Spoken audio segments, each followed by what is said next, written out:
दोस्तों welcome to Wisdom TV. Channel को subscribe कर दो और साइड वाला बेल आइकन दबा दो ताकि आगे मैं जब ऐसी और वीडियोस अपलोड करूं तो आपको पर्सनल नोटिफिकेशन मिल जाए। अब वीडियो में आगे बढ़ते हैं। Money Heist season 5 volume 1 release हो चुका है एंड काफी सवाल जो फैंस के मन में थे इस सीजन के लिए, जैसे प्रोफेसर मर जाएगा या नहीं, गांडिया ने एस्केप किया तो किया कैसे, इस तरह के और भी काफी सवाल जो फैंस के मन में थे। उन सभी सवालों के जवाब इस सीजन में हमें मिले हैं एंड इस वीडियो में मैं मनी हाइस्ट सीजन 5 वॉल्यूम 1 के सभी एपिसोड्स की हिंदी एक्सप्लेनेशन करूंगा। तो बस अब शुरू करते हैं। एपिसोड 1 के स्टार्ट में एलिशिया सारा प्रोफेसर का हाइड आउट ढूंढ लेती है और दूसरी तरफ लिस्बन टीम के पास पहुंच चुकी होती है एंड हाइड आउट पर एलिशिया ने प्रोफेसर को गन पॉइंट पर रखा होता है। प्रोफेसर उसे चकमा देने की कोशिश कर रहा है बट एलिशिया प्रोफेसर का सर टेबल पर दे मारती है। फिर हमें इंट्रो सॉन्ग देखने को मिलता है एंड उसके बाद हमें पास्ट इवेंट्स दिखाई जाती हैं जिसमें बर्लिन अपने बेटे रफेल से मिलता है एंड फिर वो एक रेस्टोरेंट में बैठते हैं एंड फिर वहाँ बर्लिन की गर्लफ्रेंड तातियाना भी आती है एंड तातियाना रफेल को भी पसंद आती है क्योंकि वो इतनी सुंदर है। यहाँ पर बर्लिन अपने बेटे रफेल को एक हाइस्ट में ज्वाइन इन करने की बात कहता है लेकिन रफेल हाइस्ट के बिल्कुल खिलाफ है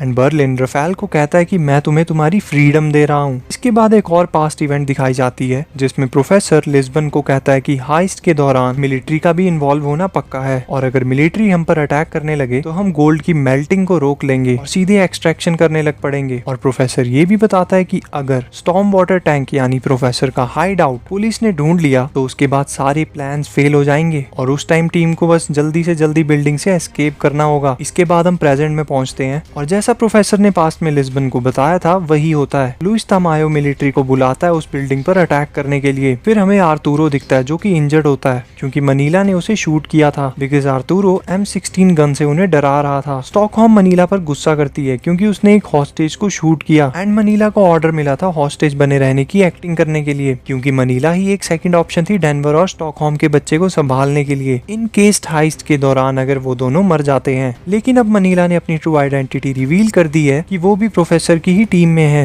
एंड फिर डेनवर स्टॉकहोम पर गुस्सा करता है क्योंकि उसे लगता है कि स्टॉकहोम अभी भी आर्तुरो की साइड ले रही है। फिर पेलेर्मो बोगोता को गोल्ड एक्सट्रैक्ट करने का ऑर्डर देता है क्योंकि लिस्बन ने उसे ऐसा कहा था और बाहर तामायो के लोग मार्सेला के हेलीकॉप्टर की लोकेशन को ट्रैक कर रहे होते हैं क्योंकि उसी हेलीकॉप्टर से लिस्बन बैंक ऑफ स्पेन की छत पर उतरी थी। लेकिन प्रोफेसर के प्लान के अकॉर्डिंग मार्सेला एक घर के पास उतरता है और बेंजामिन वहां पर नकली फार्मर बनके पुलिस वालों को कहता है कि वो जो हेलीकॉप्टर से उतरा था वो यहाँ से चला गया है। बेंजामिन बहुत बूढ़ा है इसलिए पुलिस उस पर शक नहीं करती और बेंजामिन के बताए रास्ते की तरफ चली जाती है। फिर बेंजामिन एक कार में बैठता है जिसमें मार्सेला पहले से ही बैठा होता है और फिर वो वहाँ से पुलिस को चकमा देकर निकल जाते हैं। पुलिस की एक और हार के बाद तामायो को बहुत गुस्सा आ रहा होता है। वो अब हॉस्टेजेस की सिक्योरिटी के बारे में भी नहीं सोचता और वो मेजर सगास्ता को कॉल करता है बैंक ऑफ स्पेन पर अटैक करके पूरी गैंग को मार गिराने के लिए। सगास्ता कहता है कि वो ये काम करेगा लेकिन उसे उसकी टीम चाहिए जो उसके साथ बाकी सीक्रेट ऑपरेशंस पर जाती थी। सगास्ता और तामायो की बातों से ये लग रहा होता है कि सगास्ता बहुत ही खतरनाक आदमी है। इसके अलावा हमें एक सीन में पता चलता है कि टोक्यो का प्रोफेसर से मिलने से पहले एक बॉयफ्रेंड भी था एंड वो उससे बहुत प्यार करती थी एंड वो एक हाइस्ट के दौरान मारा गया था। इस एपिसोड में और हमें ये देखने को मिला था कि एलिशिया सारा प्रोफेसर से सच उगलवाने की कोशिश करती है लेकिन प्रोफेसर सब कुछ सच नहीं बताता। फिर इंटेरोगेट करते हुए एलिशिया सारा प्रोफेसर के पैर पर गोली मार देती है फिर उसके हाथ बांधकर चेन से उसे लटका देती है। कुछ देर बाद लिस्बन प्रोफेसर से बात करने की कोशिश करती है पर कोई रिस्पॉन्स नहीं आता। फिर लिस्बन कुछ देर बाद फिर से प्रोफेसर से कांटेक्ट करने की कोशिश करती है और इस बार एलिशिया प्रोफेसर को वापस चेयर पर बांध देती है और टीम से बात करने को कहती है। इस सीन में टीम को पता चलता है कि प्रोफेसर का हाइड आउट एलिशिया ने ढूंढ लिया है और प्रोफेसर सभी को सॉरी कहता है एंड ये भी कहता है कि शायद ये लास्ट टाइम है कि वो अपनी गैंग से बात कर रहा है। पूरी गैंग ये जानकर बहुत इमोशनल हो जाती है और लिस्बन बताती है कि प्रोफेसर के हाइड आउट का पता चलने के बाद कोई प्लान नहीं है,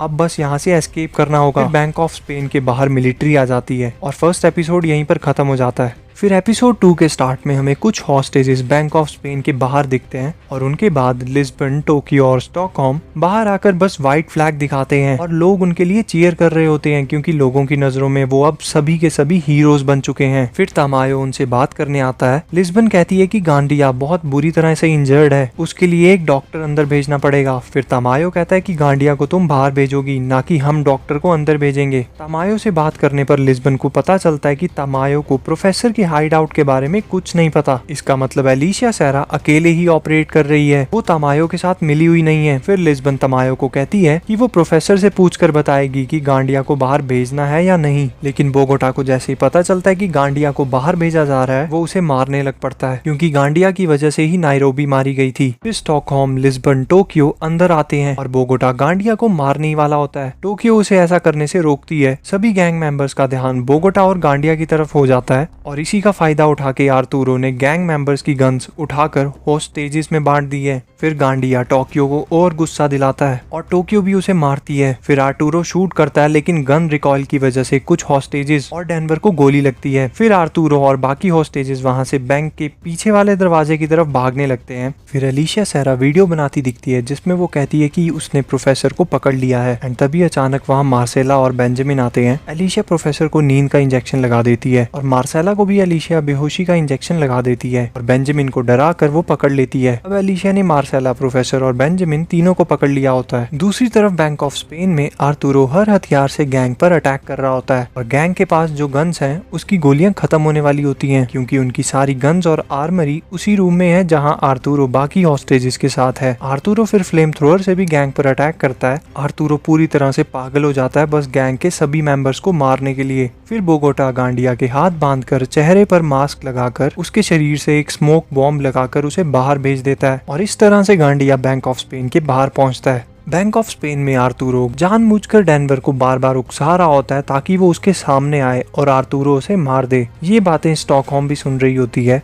आर्तुरो एक बड़ी सी मशीन गन लेकर गैंग की तरफ बढ़ रहा होता है और बस गोलियां चलाता रहता है। गैंग इतनी बड़ी मशीन के आगे कुछ नहीं कर पाती। तभी वेंट्स में से स्टॉकहोम आर्तुरो जहां होता है उसके ऊपर वाले वेंट में पहुंच जाती है और फिर उसके पीछे उतरती है और उसे रुकने को कहती है।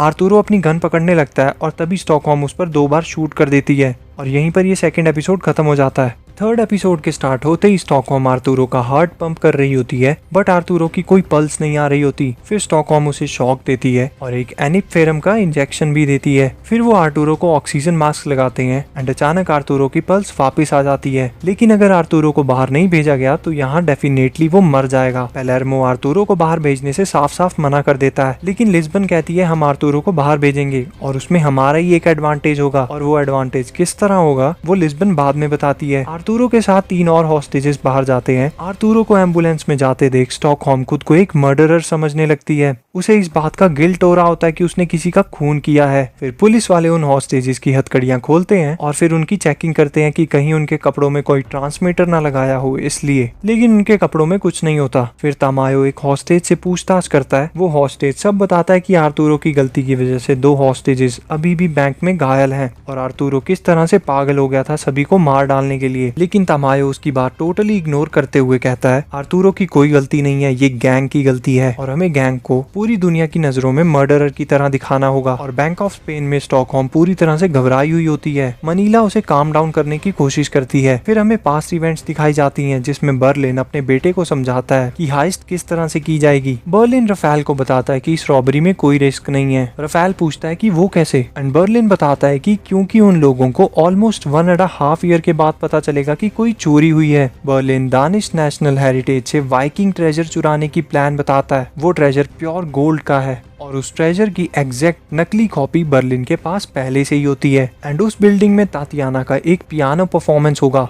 और हाइस्ट भी उसी दिन की जाएगी। फिर एलिशिया सेरा प्रोफेसर के हाइड आउट पर दिखती है और वहाँ वो न्यूज में देखती है कि तमायो ने पब्लिकली एलिशिया सेरा को एक देशद्रोही करार कर दिया है। उसने एलिशिया सेरा पर इल्जाम लगाए हैं कि वो प्रोफेसर के साथ मिली हुई है और अब एलिशिया पर भी एक अरेस्ट वारंट निकल चुका है। एंड अचानक वहाँ पर एलिशिया का वाटर ब्लॉक हो जाता है। एंड फिर हमें कुछ पास्ट इवेंट्स दिखाई जाती हैं जिसमें मनीला हाइस्ट को ज्वाइन करने आई होती है और वो बहुत खुश होती है। लेकिन डेनवर के पिता मॉस्को को चिंता हो रही होती है और वो मनीला के डैड बेंजामिन को कॉल करता है और उसे बताता है कि मनीला भी हाइस्ट में है हमारे साथ। एंड डेनवर बेंजामिन को गारंटी देता है कि वो मनीला को कुछ नहीं होने देगा। वो पूरी हाइस्ट के दौरान मनीला का ध्यान रखेगा क्योंकि मनीला डेनवर की बचपन की दोस्त होती है। फिर हमें प्रेजेंट में दिखता है कि पेलेर्मो सबको बता रहा है कि एलिशिया सेरा पुलिस के साथ नहीं है क्योंकि तमायो ने एलिशिया सेरा के अगेंस्ट अरेस्ट वारंट निकाल दिया है। फिर हमें एलिशिया सेरा स्ट्रगल करती हुई दिखती है। प्रोफेसर उसे कह रहा होता है कि हमारे हाथ खोल दो, हम तुम्हारी हेल्प कर सकते हैं, लेकिन एलिशिया उन्हें नहीं खोलती क्योंकि अब प्रोफेसर को खतरा नहीं है पुलिस से। पलेर्मो गोल्ड की मेल्टिंग को फिर से शुरू करने को कहता है। फिर पलेर्मो उन्हें प्लान समझाता है कि अगर आर्मी अटैक करती है तो उन्हें वो किस तरह से चकमा दे सकते हैं। दूसरी तरफ एलिशिया सेरा अकेले ही अपने बच्चे को जन्म देने के लिए तैयार हो जाती है। एलिशिया के बेबी का सिर पेट में ऊपर की तरफ हो चुका होता है जिसकी वजह से बर्थ देना बहुत मुश्किल होता है और प्रोफेसर एलिशिया को समझाता है कि इसमें बहुत ज्यादा रिस्क है, हमारे हाथ खोल दो। और एलिशिया के पास कोई चारा नहीं बचता। एलिशिया फिर उन्हें रिलीज कर देती है और प्रोफेसर उसकी मदद करता है एंड फिर एलिशिया अपने बच्चे को जन्म देती है। दूसरी तरफ बैंक ऑफ स्पेन की छत पर सगास्ता अपनी टीम के साथ पहुंच चुका है और उन्होंने छत पर एक जगह ब्लास्ट करके होल बना दिया है जहां से वो अंदर घुसेंगे एंड प्रोफेसर अपने मॉनिटर पर ये देखता है एंड यहीं पर ये एपिसोड खत्म हो जाता है। फिर अगले एपिसोड के स्टार्ट में जिस छत पर उस आर्मी ने ब्लास्ट किया था उसके नीचे वाले रूम में हेलसिंकी बैरियर्स बना रहा होता है और ब्लास्ट की वजह से हेलसिंकी पर एक मार्बल की बहुत बड़ी सी मूर्ति गिरती है और हेलसिंकी बुरी तरह से इंजर्ड हो जाता है। प्रोफेसर सबसे सिचुएशन पूछता है एंड टोक्यो, मनीला और डेनवर छत से उस ब्लास्ट वाली जगह पर जाकर उस आर्मी ग्रुप को पीछे से अटैक करने जा रहे होते हैं, लेकिन प्रोफेसर टोक्यो को तभी रोक देता है क्योंकि बाहर ढेर सारे स्नाइपर्स बैठे होते हैं। हेलसिंकी का पैर मलबे में दबा होता है और वो लेटा हुआ बस हवा में गोलियां चला रहा होता है ताकि वो आर्मी उसकी तरफ ना आए।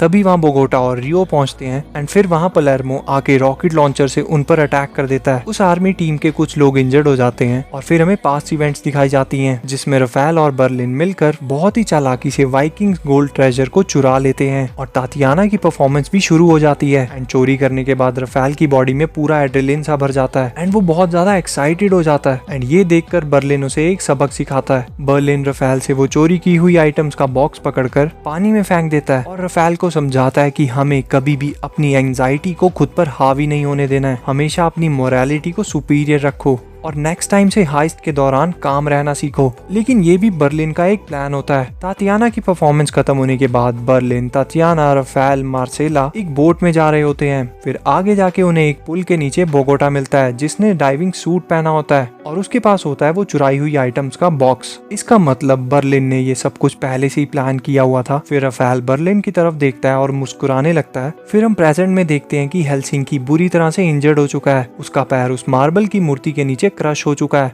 बोगोटा सजेशन देता है कि उन्हें हेलसिंकी का पैर काट देना चाहिए, लेकिन पेलेर्मो ऐसा करने से साफ साफ मना कर देता है और सामने जो सोल्जर्स थे उनमें से भी कुछ लोग इंजर्ड हो चुके हैं और बाहर से तमायो मिलिट्री को लेकर सेकंड अटैक करने को तैयार हो जाता है और प्रोफेसर मार्सेला को कहता है कि एलिशिया के बच्चे के लिए कुछ सामान ले आओ जैसे टॉवल, मिल्क बॉटल वगैरह वगैरह, ताकि एलिशिया और उसके बेबी को यहाँ पर कोई दिक्कत ना हो। और एलिशिया भी अपनी गन की मैगजीन प्रोफेसर के हवाले कर देती है। फिर लिस्बन स्मोक बॉम्ब गिराती है और उस स्मोक में छिपकर रियो और बोगोटा एक वुडन लीवर को तोड़ने की कोशिश करते हैं जिससे वो हेलसिंकी पर गिरी हुई मार्बल को उठा पाए एंड प्रोफेसर यहाँ अपने दिमाग को चलाता है और वो दूसरी यूनिट यानी टोक्यो, डेनवर, मनीला को ये कहता है कि तुम अकेले छत पर मत जाओ, अपने साथ कुछ हॉस्टेजेस को ले जाओ ताकि हॉस्टेजेस की वजह से डिस्टर्बेंस क्रिएट हो जाए और जैसे ही तुम्हें मौका मिले तुम उस छत में किए हुए छेद से नीचे उतरकर उस आर्मी पर पीछे से अटैक कर देना। उसके बाद प्रोफेसर तमायो को कॉल करता है और उसे बताता है कि हमारे पास तुम्हारी रिकॉर्डिंग पड़ी हुई है जिसमें तुमने ये कहा है कि आर्तुरो को मरने दो, अच्छा होगा अगर वो मर जाए तो सारे के सारे गैंग मेंबर्स जो लोगों की नजरों में हीरो बन चुके हैं वो मर्डरर्स करार हो जाएंगे। और ये रिकॉर्डिंग प्रोफेसर के पास कैसे पहुंची होती है वो लिस्बन बताती है। लिस्बन ने जब आर्तुरो के साथ 3 हॉस्टेजेस को भेजा था तो उन तीनों हॉस्टेजेस में से एक हॉस्टेज की हथकड़ी में लिस्बन ने ट्रांसमीटर छुपा दिया था और उसी ट्रांसमीटर की मदद से उन्हें तमायो सारी रिकॉर्डिंग मिल सकी। प्रोफेसर की सारी बातें सुनकर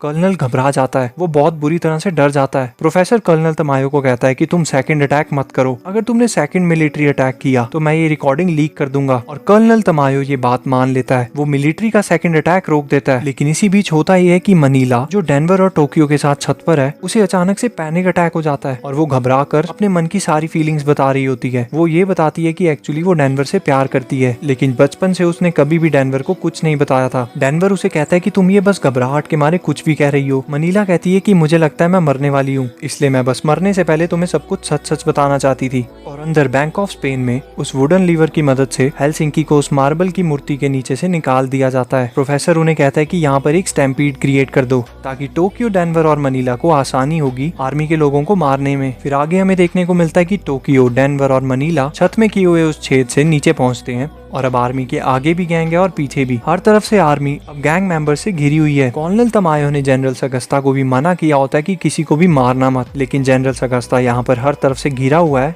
उसके बावजूद उसके दिमाग में कुछ और ही चल रहा होता है और आर्मी फिर से गैंग मेंबर्स पर अटैक शुरू कर देती है। फिर जनरल सगस्ता और आर्मी के लोग फिर से गैंग मेंबर्स पर अटैक करना शुरू कर देते हैं। फिर केओस का फायदा उठाते हुए गांडिया बैंक ऑफ स्पेन का एक सिक्योरिटी प्रोटोकॉल ऑन कर देता है, जिसकी वजह से दरवाजे बंद हो जाते हैं और अब दरवाजे के एक तरफ पैलर्मो, बोगोटा और बाकी टीम मेंबर्स हैं और दरवाजे की दूसरी तरफ आर्मी के सभी मेंबर्स और टोक्यो, डेनवर, मनीला होते हैं। एंड फिर प्रोफेसर टोक्यो, मनीला और डेनवर को किचन की तरफ जाने को कहता है, जहाँ पर उन्हें थोड़ी देर के लिए कवर तो मिल सकता है। और यहाँ पर एपिसोड एंड होते टाइम हमें ये देखने को मिलता है कि गांडिया और बाकी आर्मी के लोग धीरे धीरे टोक्यो की तरफ बढ़ रहे हैं और इसी टेंशन भरे माहौल में ये एपिसोड खत्म हो जाता है। और अब बात कर लेते हैं इस सीजन के फाइनल एपिसोड यानी 5th एपिसोड के बारे में। ये एपिसोड शुरुआत से ही टोक्यो की बहुत सारी पुरानी यादें दिखाता है। एपिसोड की शुरुआत ही एक फ्लैशबैक से होती है, जिसमें टोक्यो अपने फर्स्ट बॉयफ्रेंड के साथ एक रॉबरी कर रही होती है और उस रॉबरी के दौरान उसका बॉयफ्रेंड मारा जाता है। फिर टोक्यो वहां से भाग जाती है क्योंकि पुलिस उसके पीछे पड़ी हुई है और ये सब कुछ बर्लिन और प्रोफेसर एक न्यूज में देख रहे होते हैं कि किस तरह से एक रॉबरी फेल हो जाती है और टोक्यो वहां से फरार हो चुकी है। बर्लिन प्रोफेसर से कहता है टोक्यो हमारी हाइस्ट के लिए एक परफेक्ट मेंबर हो सकती है, लेकिन प्रोफेसर को टोक्यो एक नौसिखिया लग रही होती है। फिर हम पहुंचते हैं प्रेजेंट डे पर, जहाँ पर आर्मी टोक्यो, डेनवर और मनीला की तरफ बढ़ रही है। आर्मी की एक मेंबर दरवाजे को पूरी तरह से गोलियों से छल्ली कर देती है और अब कवर लेने के लिए टोक्यो, डेनवर और मनीला के पास कुछ नहीं है, लेकिन तभी वहाँ पर एक बड़ा सा स्टोव पड़ा होता है। डेनवर, टोक्यो और मनीला मिलकर उस स्टोव से दरवाजे को ढक देते हैं, जिसकी वजह से उन्हें काफी अच्छा कवर मिल जाता है और अब आर्मी अंदर नहीं आ सकती है। और यहाँ पर टोक्यो, डेनवर और मनीला को कुछ देर के लिए सोचने का मौका मिल चुका है। फिर टोक्यो जानबूझकर गांडिया को बार बार उकसा रही होती है और उसे बस गुस्सा दिला रही होती है ताकि गांडिया कोई ना कोई गलती करे और गांडिया गुस्से में एक बॉम्ब किचन के अंदर फेंकता है, लेकिन टोक्यो उस बॉम्ब को कैच करके तभी के तभी किचन के बाहर फेंक देती है, जिसकी वजह से आर्मी के आधे मेंबर्स बहुत बुरी तरह से घायल हो जाते हैं और एक सोल्जर तो पूरी तरह मर जाता है और इस मरे हुए सोल्जर का इल्जाम आता है गांडिया पर। इसके बाद हमें फिर से एक बार पास्ट इवेंट्स दिखाई जाती हैं, जिसमें प्रोफेसर टोक्यो को अपने घर लेकर आता है और उसे अपनी हाइस्ट का प्लान बताता है। प्रोफेसर टोक्यो को बताता है कि पिछले 20 सालों से इस हाइस्ट का प्लान बनाया जा रहा था। इस हाइस्ट के बाद तुम लिटरली फ्री हो जाओगी, तुम अपनी जिंदगी फिर से एक नए सिरे से जी पाओगी, मैं तुम्हें तुम्हारी फ्रीडम दे रहा हूँ। टोक्यो ये सब सुनकर हैरान हो जाती है क्योंकि प्रोफेसर को टोक्यो के बॉयफ्रेंड के बारे में भी पता होता है और टोक्यो प्रोफेसर की हाइस्ट को ज्वाइन करने के लिए हाँ कर देती है। प्रोफेसर की टीम ज्वाइन करने के बाद टोक्यो को रियो मिलता है और रियो के साथ अचानक ही उसका एक बॉन्ड बन जाता है क्योंकि टोक्यो की नजर में रियो दिल का बहुत नेक इंसान है। फिर हम प्रेजेंट में पहुंचते हैं, जहां पर दरवाजे की दूसरी तरफ की टीम उस दरवाजे को तोड़ने की कोशिश कर रही है और हमें ये भी देखने को मिलता है कि स्टॉकहोम को बार बार हेल्यूसिनेशंस हो रहे हैं। उसे मरे हुए आर्टुरो की शक्ल बार बार नजर आ रही है। वो हेलसिंकी का इलाज कर रही होती है और हेलसिंकी स्टॉकहोम की शक्ल देखकर ही समझ जाता है कि स्टॉकहोम ने पहली बार किसी का खून किया है। वो स्टॉकहोम को समझाता है कि ऐसा होता है। फिर हेलसिंकी स्टॉकहोम से मॉर्फिन मांगता है क्योंकि उसे बहुत ज्यादा पेन हो रहा होता है, लेकिन स्टॉकहोम खुद इतना ज्यादा पैनिक कर रही होती है कि वो खुद को ही मॉर्फिन से इंजेक्ट कर देती है। फिर अचानक से पूरी की पूरी टीम को एक छोटी बच्ची की रोने की आवाज सुनाई देती है और प्रोफेसर बताता है कि एलिशिया सैरा ने एक बेबी गर्ल को जन्म दिया है। फिर लिस्बन एलिशिया सैरा को कॉन्ग्रेचुलेट करती है और उस बच्ची का नाम पूछती है और एलिशिया सैरा उस बच्ची का नाम विक्टोरिया रखती है। लेकिन उसके तुरंत बाद हमें ये देखने को मिलता है कि एलिशिया सैरा बाथरूम में जाती है और एक बहुत ज्यादा शार्प सीजर की तरह दिखने वाला टूल अपनी स्लीव में छुपा देती है। इसका मतलब एलिशिया सैरा के दिमाग में अभी भी कुछ चल रहा है। फिर अगले सीन में हमें देखने को मिलता है कि आर्मी वाले किचन की दीवार में ड्रिल कर रहे होते हैं, लेकिन टोक्यो उन्हें उन ड्रिल किए हुए छेदों में से शूट कर देती है। लेकिन फिर यहाँ पर एक बहुत बड़ा ट्विस्ट आता है जब बाहर बैठा एक स्नाइपर किचन की एक विंडो से निशाना लगाते हुए टोक्यो पर मल्टीपल टाइम्स शूट कर देता है। टोक्यो को लगभग 5 गोलियां लगी होती हैं और वो बहुत बुरी तरह इंजर्ड हो चुकी होती है। टोक्यो नीचे गिर जाती है और डेनवर उसे अपनी तरफ खींच लेता है, लेकिन टोक्यो की हालत बहुत ज्यादा खराब हो चुकी होती है। इसके बाद हमें एक और बार फ्लैशबैक देखने को मिलता है जिसमें टोक्यो अपने पास बॉयफ्रेंड से एक बैंक रॉबरी की बात कर रही होती है और ये वही बैंक रॉबरी है जिसके दौरान उसका ये बॉयफ्रेंड मारा गया था। और फिर यहाँ प्रेजेंट डे में हमें देखने को मिलता है कि रियो किचन के फ्लोर फ्लोर को नीचे वाले रूम से ड्रिल कर रहा होता है एंड उसे ड्रिल करने में काफी टाइम लगता है क्योंकि वो बहुत मोटी दीवार होती है। मतलब यहाँ पर हर तरफ केओस फैल चुका है। टोक्यो बहुत बुरी तरह इंजर्ड है और आर्मी वाले किचन की वॉल को फिर से ड्रिल करना शुरू कर देते हैं। फिर अचानक स्टॉकहोम को थोड़ा सा होश आता है और वो डेनवर को बताती है कि किचन में जो सर्विस लिफ्ट है वो काम कर रही है, लेकिन वो सर्विस लिफ्ट 6 फ्लोर नीचे जाकर खुलती है। आर्मी किसी भी वक्त किचन में घुस सकती है। तभी टोक्यो डेनवर और मनीला को वहाँ से जाने को कहती है क्योंकि टोक्यो के हाथ पैर बिल्कुल नहीं चल पा रहे हैं, इसलिए वो उस सर्विस लिफ्ट से नहीं उतर सकती। डेनवर और मनीला वहाँ से नीचे उतर जाते हैं और नीचे वाले फ्लोर से जो रियो ड्रिल कर रहा होता है वो एटलीस्ट इतना ड्रिल कर लेता है कि वो वहाँ से टोक्यो का हाथ पकड़ सके। टोक्यो उसे समझाती है कि तुम्हें अपनी जिंदगी और जीनी है, अगर यही मेरा अंत है तो यही सही। और दूसरी तरफ डेनवर नीचे उतरते ही उस लिफ्ट के नीचे गद्दे वगैरह बहुत कुछ लगाने लग जाता है और टोक्यो को कहता है कि जल्दी से तुम उतरो, जल्दी से यहाँ पर आके छलांग लगा दो, मैंने नीचे गद्दे लगा दिए हैं। लेकिन किचन के अंदर आर्मी आ चुकी होती है और टोक्यो उन पर शूट करती है एंड फिर एट लास्ट टोक्यो रियो को कहती है तुम्हें अभी मेरी तरह बहुत सारी जिंदगियां जीनी है। और टोक्यो को रियो के साथ बिताए हुए सारे पल याद आने लगते हैं। फिर आर्मी टोक्यो को मल्टीपल टाइम्स शूट करती है और टोक्यो की आंखें बंद हो जाती हैं एंड फिर गांडिया टोक्यो के ऊपर आकर खड़ा हो जाता है और उसे हंसते हुए देख रहा होता है। टोक्यो भी गांडिया की तरफ देखकर स्माइल करती है और उसे एक आंख मारती है। गांडिया टोक्यो के हाथ की तरफ ध्यान देता है तो टोक्यो के हाथों में बहुत सारी मेटल पिन्स होती हैं और ये मेटल पिन्स टोक्यो ने अपने वेस्ट में लगे हुए बॉम्ब्स से निकाली होती हैं। फिर गांडिया जोर से चिल्लाता है जल्दी से झुको, लेकिन कोई कुछ कर पाता उससे पहले ही सारे के सारे बॉम्ब फट जाते हैं और उस ब्लास्ट में टोक्यो, गांडिया और बाकी सारे आर्मी के मेंबर्स मर जाते हैं। अगर गलती से कोई एक आधा सर्वाइवर बचा भी होगा तो वो हमें सीजन 5 के वॉल्यूम 2 में ही पता लगेगा। टोक्यो ने मरते मरते भी अपना बलिदान बेकार में नहीं दिया, उसने अपने साथ बाकी सारे आर्मी मेंबर्स को मार दिया। टोक्यो के मरने के बाद सभी टीम मेंबर्स रोने लग पड़ते हैं। इस सीजन का ये सबसे ज्यादा इमोशनल मोमेंट होता है। प्रोफेसर को भी पैनिक अटैक आ जाता है ये सोचकर कि टोक्यो प्रोफेसर को कहती थी कि तुम मेरे गार्डियन एंजल हो। और यहीं पर टोक्यो की डेथ के साथ सीजन 5 वॉल्यूम 1 खत्म हो जाता है और वॉल्यूम 2 रिलीज होगा 3 दिसंबर 2021 को। तो दोस्तों आज की वीडियो में सिर्फ इतना ही। अगर आपको भी टोक्यो की डेथ का बहुत ज्यादा दुख लगा है और मनी हाइस्ट के आप लिटरली दिल से फैन हो तो इस वीडियो को जरूर लाइक करना। और अगर आगे भी इसी तरह का कंटेंट देखना चाहते हो तो चैनल को सब्सक्राइब कर दो और साइड वाला बेल आइकन दबा देना ताकि मैं आगे जब भी कोई वीडियो अपलोड करूं तो उसकी नोटिफिकेशन आपको सबसे पहले मिले। मिलते हैं अगली वीडियो में, धन्यवाद। Don't